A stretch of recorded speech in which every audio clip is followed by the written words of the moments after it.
அனைவருக்கும் வணக்கம். நாளை பிப்ரவரி 7 சனிக்கிழமை இந்த மாதத்தின் உடைய தேய்பிறை கந்த சஷ்டி விரதம் வருகிறது. முருக பக்தர்கள் அனைவரும் ஓம் சரவணபவ அப்படிங்கிற மந்திரத்தை காலையில் எழுந்ததும் வெறும் வயிற்று 108 முறை உச்சரியுங்கள்.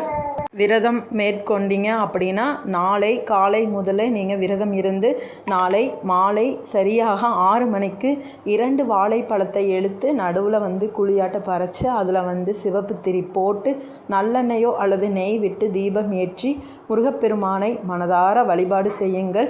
முருகப்பெருமானுக்கு நைவேத்தியமாக உங்களால் முடிந்த ஏதாவது ஒரு இனிப்பு பொருளை நைவேத்தியமாக படைத்துவிட்டு நீங்களும் அதே பொருளை சாப்பிட்டு அதுக்கப்புறம் விரதத்தை நீங்கள் நிறைவு செய்து கொள்ளுங்கள். விரதம் இருக்க முடியாதவர்கள் எளிமையான ஆகாரத்தை உட்கொண்டு நீங்கள் விரதத்தை கடைபிடிக்கலாம். தைப்பூசம் அன்று சூழல் காரணமாக முருகப்பெருமான் ஆலயத்திற்கு சென்று முருகப்பெருமானை வழிபாடு செய்ய முடியாத பக்த கோடிகள் அனைவரும் முருகப்பெருமானின் அபிஷேகத்தை நான் முழு பதிவாக நம்மளுடைய சேனலில் கொடுத்துள்ளேன். பார்க்காத அன்பர்கள் அனைவரும் பார்த்து முருகப்பெருமானை தரிசனம் செய்து கொள்ளுங்கள்.